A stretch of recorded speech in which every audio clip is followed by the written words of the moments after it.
Muy buenos días, feliz sábado tengan todos y todas. En verdad es un gozo grande cada vez que tenemos la oportunidad de reunirnos para alabar juntos al Señor y principalmente en su día santo. En esta nueva ocasión iniciamos juntos una serie que sé que será de mucho provecho en nuestro estudio de las Escrituras, en nuestro crecimiento espiritual, en nuestro conocimiento del Señor, en fin, en muchas áreas. Me refiero a la doctrina bíblica de la predestinación. La doctrina bíblica de la predestinación. ¿Qué es lo que enseña la Biblia sobre el tema de la predestinación? En esta serie estaremos contestando, o por lo menos intentando contestar, algunas preguntas de mucha importancia en nuestra concepción de lo que es Dios y su plan de salvación. Entre las preguntas que estaremos contestando están las siguientes. ¿Elige Dios a algunos humanos para una perdición eterna y a otros para vida eterna, basado únicamente en su soberanía? Otra de las preguntas. ¿Ha predestinado Dios desde la eternidad todas las cosas que suceden? Otra pregunta. ¿La salvación del ser humano la decide el hombre por sí mismo o la determina Dios por decreto soberano? Es decir, Él determina por decreto quién se salva y quién no se salva, y eso nadie lo puede cambiar. ¿Es así? Otra pregunta. Las personas que se perderán finalmente, ¿lo será porque así Dios lo determinó en los concilios eternos sin que la decisión de los perdidos interfiera en eso? Sin que la decisión de ellos haya tenido nada que ver con su perdición.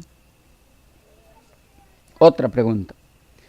Los que rechazan el plan de la salvación, ¿fueron hechos para que así lo hicieran o lo rechazan por su propia cuenta? Por su propia decisión. O ellos fueron creados para que a la hora de ofrecérseles el plan de la salvación lo rechazaran. Una pregunta más. ¿Tiene el ser humano la opción de elegir servir a Dios o no servirle? ¿O nace ya predeterminado para una de las dos cosas sin que pueda elegir por sí mismo? Otra. Hay en la Biblia base para la doctrina de la doble predestinación, unos decretados para perdición y otros para salvación. ¿Puede el ser humano resistirse a la gracia de Dios o la gracia es irresistible? La doctrina de la doble predestinación es de efectos positivos o negativos en la vida del creyente. ¿Cómo afecta la doctrina de la doble predestinación la enseñanza bíblica sobre la responsabilidad moral del hombre? Romanos 9 al 11 es base bíblica para la doctrina de la doble predestinación. ¿Es ese el tema de esa sección bíblica? Y una más, entre muchas otras que no hemos mencionado aquí y que iremos viendo en el desarrollo de la doctrina esta que analizaremos. La doctrina de la doble predestinación ensalza la soberanía de Dios, o por el contrario, distorsiona la enseñanza bíblica sobre ese atributo divino. Como notarán, son varias las preguntas, además de las que no hemos mencionado aquí, que intentaremos contestar en el transcurso de esta serie. Nos va a llevar varios videos, sus 30, 40, 50 videos por lo menos, pero la idea es que estas preguntas puedan ser satisfactoriamente contestadas. Y recuerden que nuestra base será la Biblia y que estamos en total apertura para escuchar sus preguntas, inquietudes, algo en lo que no está de acuerdo, alguna de ustedes que pueda expresarlo con total libertad y argumentarlo, sí, con la palabra del Señor, y estaremos escuchando sus puntos de vista para que juntos podamos llegar a la mejor conclusión en el escrito está sobre este tema. Bien, en esta ocasión queremos iniciar en la primera sección con la siguiente de las preguntas mencionadas. Hoy, en las secciones que nos ocupe, estaremos contestando esta primera pregunta. ¿Tiene el ser humano la opción de elegir servir a Dios o no servirlo? ¿O nace ya predeterminado por decreto divino para una de las dos cosas? Repito la pregunta porque será la que estaremos intentando contestar en varias secciones.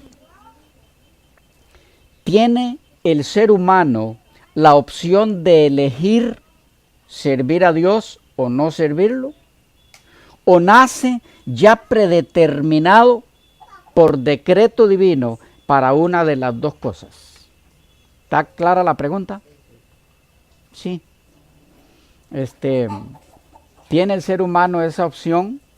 ¿Le da Dios al ser humano la opción de elegir por su cuenta, por su propia decisión, si quiere creerle, si quiere obedecer a Dios, si quiere seguirlo, o si quiere no creerle, no obedecerle, no seguirlo? ¿Tiene el ser humano esa opción de parte de Dios o nace ya predeterminado por decreto divino para tomar una de esas dos opciones sin la posibilidad de elegir por su cuenta? ¿Qué dice la Biblia? En esta ocasión vamos a utilizar un sistema de estudio muy interesante, solo que depende en la forma en la que usted esté acostumbrado a estudiar la Biblia. Puede sentirlo un poquito tedioso o cansador, pero a lo mejor no, a lo mejor le gusta y se anima a seguir estudiándola así, porque va a ser de mucho provecho. En esta ocasión, en estas primeras secciones, vamos a tratar de ir contestando esa pregunta simplemente leyendo algunos textos en la Biblia, no todos por supuesto porque son demasiados, pero algunos textos que nos hablan de este tópico, de este tema, y de cada texto se van a desprender algunas respuestas. Van a notar que casi siempre la respuesta va a ser la misma, bueno, prácticamente siempre la respuesta va a ser la misma. ¿Por qué? Porque sencillamente la Biblia no se contradice. No puede decirnos en una sección de ella una cosa y en otra sección otra cosa contraria o distinta a eso que ya nos dijo en otra. Pero lo haremos así, leeremos un texto y vemos qué información nos da ese texto respecto a esa pregunta. ¿Cuál era? ¿Tenemos opción o no de elegir seguir a Dios o no? ¿O nacemos ya predeterminados para una de las dos cosas sin que tengamos la opción de elegir? A ver qué nos van diciendo los textos. Claros en cuál es el propósito de los textos, qué es lo que vamos a buscar en ese texto que nos ayude a responder esta pregunta. Vamos a ir primero por el Antiguo Testamento y luego vamos a ir por el Nuevo Testamento. Iremos viendo bastantes textos. No sé cuántas secciones nos va a llevar contestar esta primera pregunta, pero no importa. No tenemos presión de tiempo de nadie. Lo que es necesario es que nos quede claro. así nos lleve 20 secciones, no importa. No creo que nos lleve tantas, pero lo que quiero decir es, vamos sin presión de tiempo.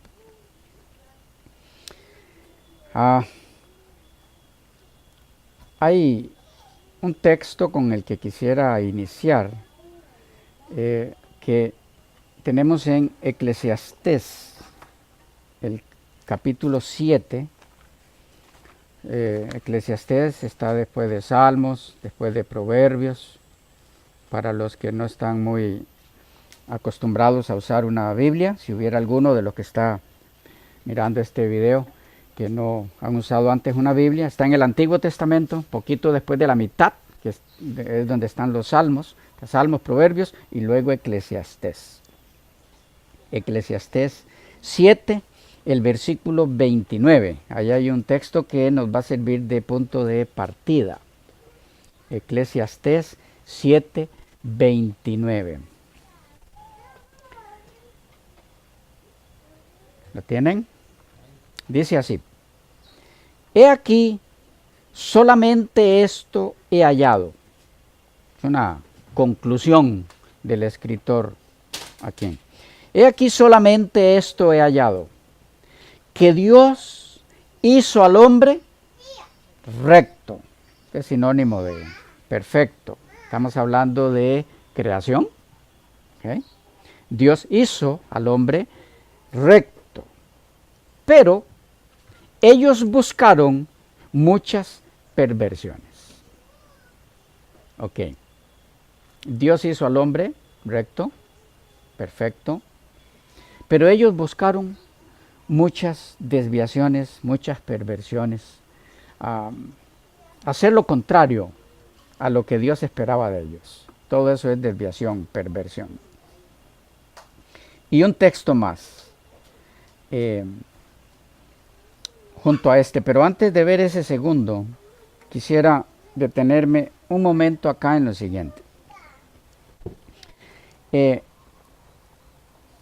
Aunque no estamos analizando aquí la doctrina de la perfección cristiana, que es otra serie que está siendo subida a la red, hay varios videos ya, pero aunque no vamos a entrar en ese tema específicamente hablando, sí es importante introducirnos un poquito en esta área, porque en cierta forma va ligada con lo que necesitamos ver en esta otra serie. Y es lo que tiene que ver con perfección y libre albedrío. Perfección y libre albedrío. Ese tema, perfección y libre albedrío, lo estaremos desarrollando un poquito en forma más amplia en la serie La Doctrina Bíblica de la Perfección Cristiana. Pero algunos detalles aquí. Según este texto, Dios hizo al hombre perfecto. Y todos estamos claros en eso. Nadie discute eso. Bueno, sí hay personas que discuten eso. Pero el Dios del que hablan es otro, no el de la Biblia. ¿Okay? Los creyentes en la Biblia creemos que el Dios de la Biblia hizo al hombre perfecto. Pero este texto nos dice que Dios hizo al hombre perfecto y el hombre se desvió. La pregunta que quisiéramos tocar muy brevemente en este momento es: ¿por qué? ¿Por qué se desvía el hombre si era perfecto? ¿No se supone que si era perfecto no podía errar? Bueno, es importante que captemos lo siguiente. Repito, eso lo desglosaremos más desmenuzadamente en la serie La Doctrina Bíblica de la Perfección Cristiana, pero un poquito por ahora, solo como introducción a este tema. La perfección en la que fue hecho el ser humano implica obligatoriamente libre albedrío. ¿Qué significa eso? que esa criatura que Dios hizo perfecta, para que fuera perfecta, tenía a la vez obligatoriamente que contar con libre albedrío, con libertad de acción, para decidir obedecer o no obedecer. Si Dios hubiera hecho al ser humano incapaz de obedecer, no apto para decidir por su propia cuenta, sino programado ya como un robot para hacer solo lo que Dios determinó que hiciera, sin que en eso se mezclara la decisión de la criatura de obedecer o no, entonces lo que habría hecho sería eso, robots. Y entonces no serían seres perfectos. Porque la perfección implica obligatoriamente libre acción. Si no hay libertad de acción, esa criatura no es perfecta. Algo le falta. Entonces, en esa libertad de acción en la que Dios crea al ser humano, está implícita la posibilidad de que decida servir o no servir al Creador que lo trajo a la existencia. De paso, es el mismo procedimiento con los ángeles y los seres de millones de mundos no caídos.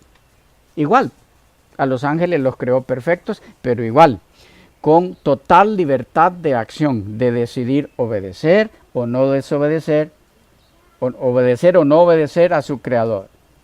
Sabemos la historia y en los ángeles se dio también la desviación. Podríamos leer perfectamente si se hubiera escrito una Biblia para ellos. Dios hizo a los ángeles perfectos, pero ellos buscaron muchas perversiones. Igual, ¿ok? La historia es la misma. Entonces, el punto aquí es, no se equivocó Dios al hacer criaturas con posibilidad de desobedecer. No, la posibilidad de desobedecer es parte integral de la perfección con la que cuenta esa persona, porque de otra forma, repito, no tendría libertad de acción. No sería un ente libre. Y para que haya perfección debe haber total libertad. ¿Ok? Ahora, ¿dónde vemos ese libre albedrío? Esa libertad de acción cuando Dios crea al hombre. Bueno, ya lo estamos leyendo acá, pero en la propia creación del hombre, nota en Génesis 2, ese texto que sabemos de memoria todos. Génesis 2, versículos 16 y 17. Génesis 2, 16 y 17. Dice, y mandó Jehová Dios al hombre diciendo, de todo árbol del huerto podrás comer, mas del árbol de la ciencia del bien y del mal no comerás, porque el día que de él comieres, ciertamente morirás. ¿Qué tenemos ahí? Lo mismo que mencionábamos anteriormente. Un ser perfecto, hecho con la opción de decidir obedecer o no obedecer. ¿Por qué sabemos que eso está allí? Está implícito, claro. Dice, Dios lo trae a la existencia y le da una indicación. Puedes comer de todos los árboles, menos de uno. Pero si lo hubiera dejado ahí, allí no está reflejada la libre acción. La orden sería solamente, no puedes comer de ese árbol. Punto. Pero, ¿qué le dice? Si lo comes, morirás. ¿Qué hay ahí?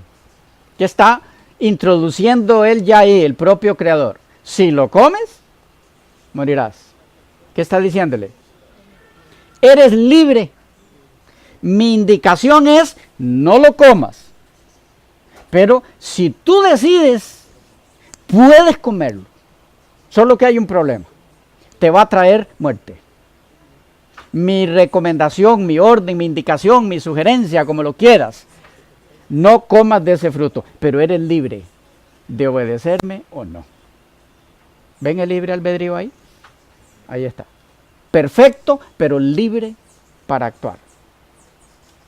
Si no hubiera sido libre, entonces Dios no necesita decirle a un robot, de aquel no puedes comer. No, porque el robot no decide. Simplemente lo programa para que no coma y se acabó el problema.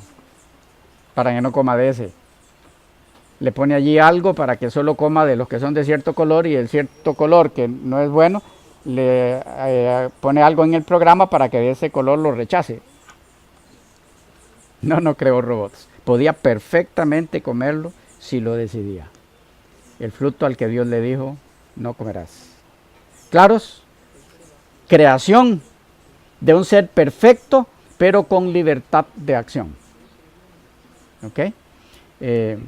Alguien ha dicho, bueno, pero es que precisamente ahí está el problema, porque si lo hubiera hecho sin libertad de acción, no se hubiera introducido el pecado. ¿Cierto o no? Sí, cierto. Pero seríamos un mundo de robots.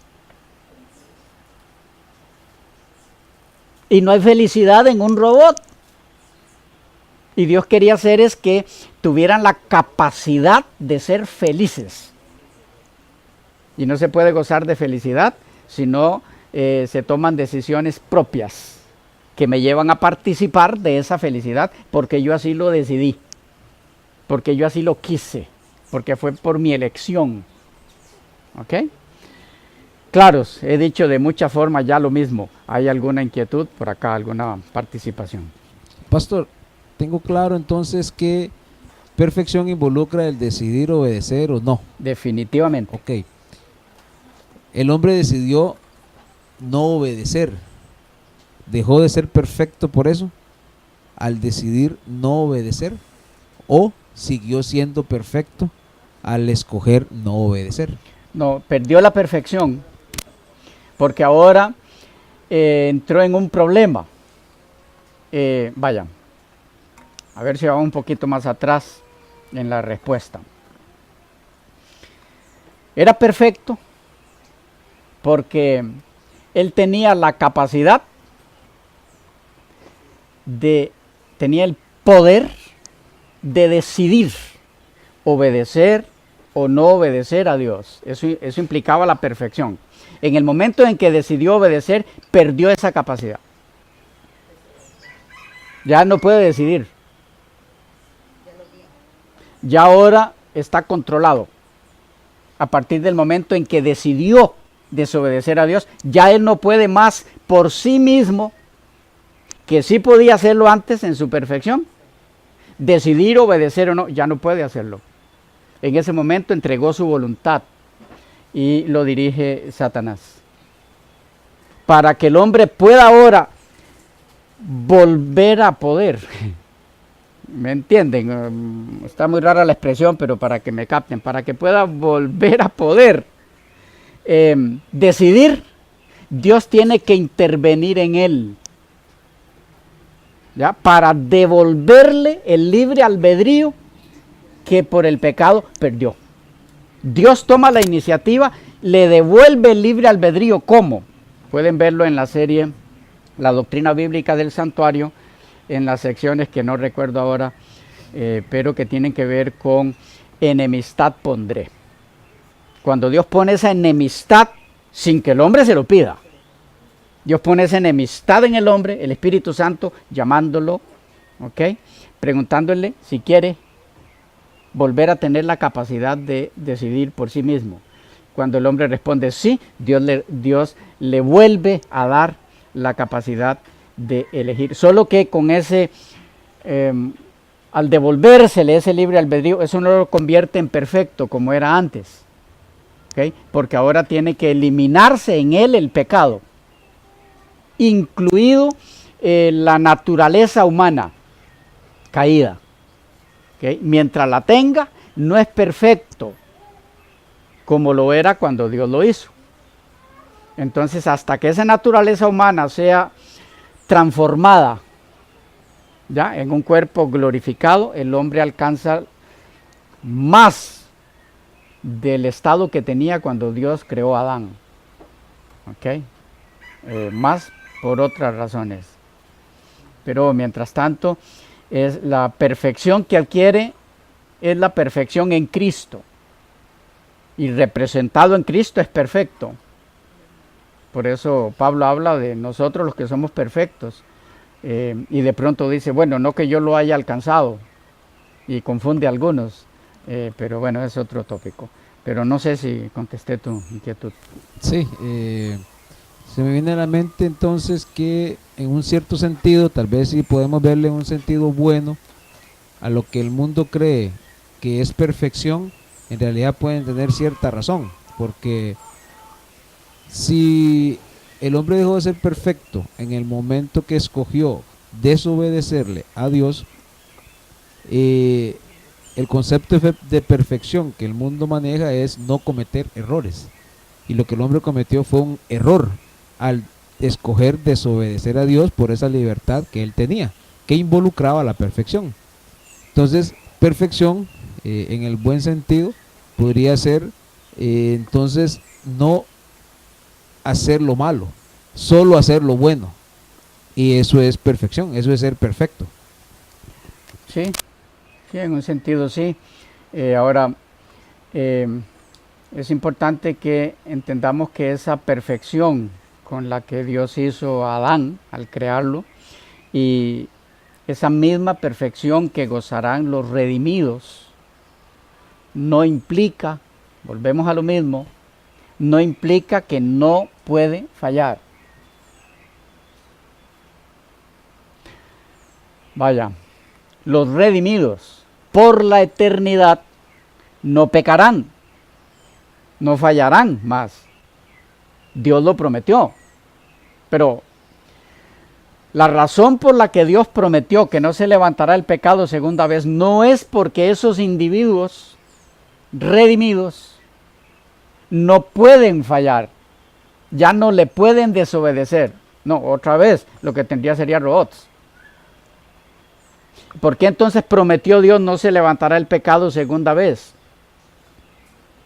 Porque como para Él no hay futuro, Él ya vio todo, Él en la eternidad, Él ya vio a todos esos seres redimidos y que ninguno de ellos va a fallar. Por eso Él dice, no se levantará segunda vez. No es porque ahora los incapacitó para fallar, no. Cualquiera de los redimidos podría desobedecer, como cuando antes de que existiera el pecado, los ángeles ¿cómo eran? No eran redimidos, no necesitaban, eran perfectos y desobedecieron. Entonces se puede desobedecer en un ambiente perfecto si quienes viven allí son seres libres, libres de acción. Dios dijo, no lo harán los redimidos porque Él ya lo vio. ¿Okay? Algunos estudiosos de la Biblia han pensado que la razón por la que los redimidos no volverán a fallar, ya redimidos, es por la experiencia que han adquirido con el pecado. Vieron los resultados, están claros, entonces nunca más por la eternidad querrán tener ninguna relación con desobediencia a Dios. ¿Okay? Bueno, la razón por la que nunca más volverán a pecar, el Señor no nos lo ha explicado, pero sí nos dice que no lo volverán a hacer, pero seguirán siendo por la eternidad entes libres. Claros, sí.